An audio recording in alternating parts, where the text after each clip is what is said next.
Let's start building the lowercase letter n next.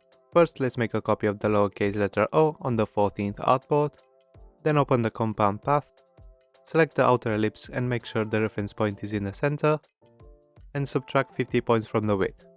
Then do the same for the ellipse in the center. After that, ungroup the letter P. To do that, right click on the glyph and select ungroup, or by pressing Ctrl-Shift-G on your keyboard. Duplicate the stem and align it with the left side of the ball that we made. Then duplicate it again and this time align it to the right side of the ball. Select the inner ball and while holding down the Alt key, increase the width until it intersects with the stem. Grab the direct selection tool and select the anchor points of the stem at the bottom, and raise them until they intersect with the baseline.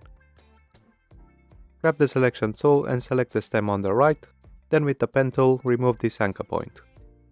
Again with the direct selection tool, raise this anchor point until it intersects with the X height line. Then lower the anchor point on the left to the same line. I'm going to make a copy of this stem outside the artboard just in case I need it later. Then shorten this stem again from the top, intersecting it with the anchor point that's in the center of the ellipse. Open the compound path, select the outer ellipse, in the transform panel select the reference point to the right and decrease the width until the ellipse seems to intersect with this anchor point of the spur. Try to be as accurate as you can. I can't seem to find a way to be very precise while doing this in Illustrator, but to be honest, not point something will not make a significant difference. Intersect the anchor point of the spur with the ellipse. Select the glyph and with the shape builder tool you want to remove the bottom part of the ball. As well, merge these three shapes on the right. Delete the shape that sits over the stem. Now we have the lowercase letter n. This part of the letter that starts from the joint until it reaches the vertical stroke is called shoulder, and the negative space that we have in the center of the glyph is called open counter, as opposed to the negative space at the center of the lowercase letter O, which is referred to as closed counter or simply counter, the reasons being quite obvious. One is a closed shape, while the other is not. But why should we care if it's an open counter or a counter? Well, simply put, more negative space in the center of a glyph makes the glyph look bigger than a glyph that has less negative space in the center, especially when the negative space is connected to more negative space, like in the case of an open counter. So to correct this visual inaccuracy, we need to decrease the size of the open counter to make it look equal in size with the counter. In our case, we decrease the width of the whole glyph, the lowercase letter n, by 50 points to make it look equal in size with the lowercase letter O. Usually you would start with O and N as your first glyphs, but I did B, D, P and Q before the N because I wanted to talk about color and spurs.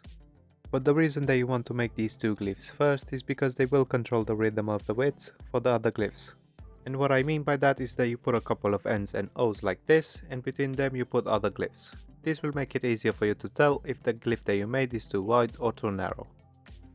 Unfortunately, there is no standardization when it comes to how wide or narrow a glyph should be, because it depends on the shapes that you're using, the contrast and so on.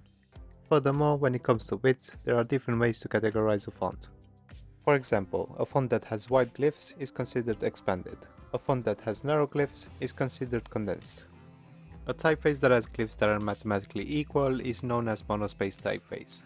This is more common in typefaces that express the feel of a typewriter or an early digital era. Then there are proportional typefaces, in which the width of the glyphs varies from glyph to glyph, and even in proportional typefaces we can distinguish two different ways of dealing with width.